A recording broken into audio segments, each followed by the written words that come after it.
What happens when a seemingly simple crime spirals into a national headline? Today we dive into the shocking case of Carly Gregg, a convicted killer whose story has taken an unexpected turn. Just weeks after receiving a life sentence, Gregg's defense team has filed a motion that could grant her a new trial. This twist has left investigators and the public alike wondering, could justice have missed a crucial piece of the puzzle? In a shocking turn of events, convicted killer Carly Gregg might get a second chance at justice. Just 2 weeks ago, Gregg was sentenced to life in prison without the possibility of parole for the brutal murder of her mother and the attempted murder of her stepfather. Now her defense team has thrown a curveball, filing a motion for a brand new trial. The case that rocked headlines is far from over. Gregg's defense claims they've uncovered new evidence that wasn't available during the original trial. This bombshell development has sent ripples through the legal community and has everyone asking, could this change everything? As we delve deeper into this case, we'll explore what this new evidence might be and how it could potentially overturn a conviction that seemed set in stone. The question on everyone's mind is, will Carly Gregg get another day in court? Now, let's dive into the bombshell that's shaking up this case. The defense team has uncovered new evidence that wasn't available during the trial. This includes an unaired portion of an interview with Carly's biological father, Kevin Gregg. In this previously unseen footage, Kevin drops a major revelation about Carly's childhood. According to Kevin, Carly was placed in equestrian therapy as a young child. Why? Because she was experiencing auditory hallucinations. That's right, Carly was hearing voices from a very young age. This information could be a game changer for understanding Carly's mental state at the time of the crime.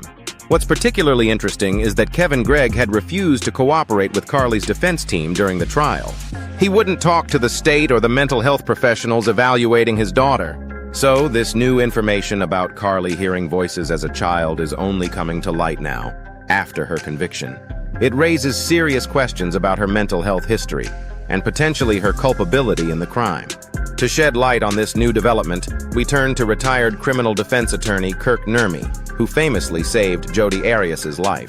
Nurmi points out that given Carly's young age and the nature of her crime, underlying mental health issues and trauma were likely factors.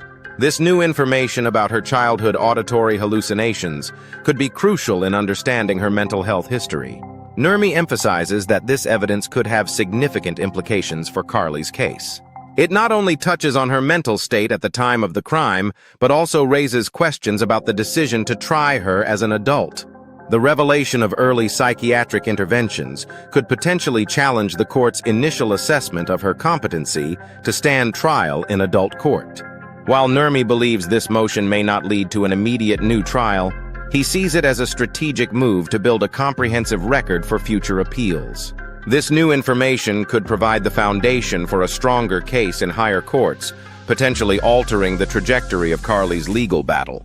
Now, let's revisit a crucial moment from the trial that's taken on new significance in light of these recent developments. During the proceedings, Dr. Andrew Clark, a forensic psychologist, testified about Carly's journal entries. One particularly chilling excerpt read, "I think I had a psychotic break earlier. The whole ordeal was quite silly.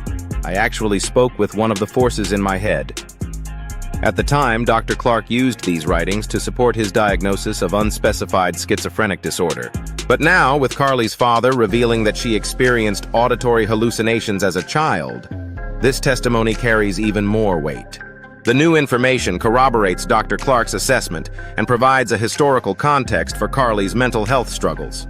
This revelation from her father could potentially strengthen the defense's argument about Carly's mental state at the time of the crime.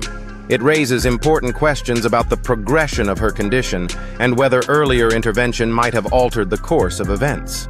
Now let's take a closer look at the interview Kevin Gregg, Carly's biological father, gave to WLBT TV station. In a surprising twist, Kevin made some conflicting statements about his daughter's mental state. On one hand, he claimed that Carly knew right from wrong and wasn't insane, calling the insanity defense dumb. But on the other hand, he revealed that Carly had experienced auditory hallucinations as a child. This revelation about Carly's history of hearing voices could be a game changer for the case. It potentially corroborates the defense's argument about her mental state at the time of the crime. Interestingly, Kevin also mentioned that nobody had reached out to him about the case. which raises questions about the thoroughness of both the prosecution and defense investigations. The impact of these revelations on the case could be significant. If the defense can prove that this information about Carly's childhood mental health issues was indeed unavailable during the trial, it might strengthen their argument for a new trial. However, the conflicting nature of Kevin's statements adds another layer of complexity to an already complicated case.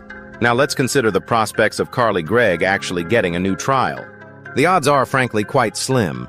Historically, appeals and motions for new trials have a success rate of less than 5%. This case is particularly challenging because the motion is being presented to the same judge who oversaw the original trial. For this motion to succeed, the defense would need to uncover truly compelling information. Perhaps if they could obtain those elusive records from the Equestrian Therapy Center, or if an expert were to testify that this new information significantly alters their opinion, it might sway the judge. But realistically, this motion seems more like a strategic move to build a robust record for a future appeal. It's unlikely that the judge will overturn their own ruling based on this new evidence alone. The defense team appears to be laying groundwork, ensuring that when the case eventually reaches the appellate court, there's a comprehensive record of all potential mitigating factors. As we wrap up today's episode, we've delved into the shocking case of Carly Gregg, convicted of murdering her mother and attempting to murder her stepfather. New evidence has emerged, potentially shedding light on Carly's mental state during the crime. Could this information have changed the outcome of her trial? We want to hear your thoughts. Join the conversation and share your perspective on this complex case.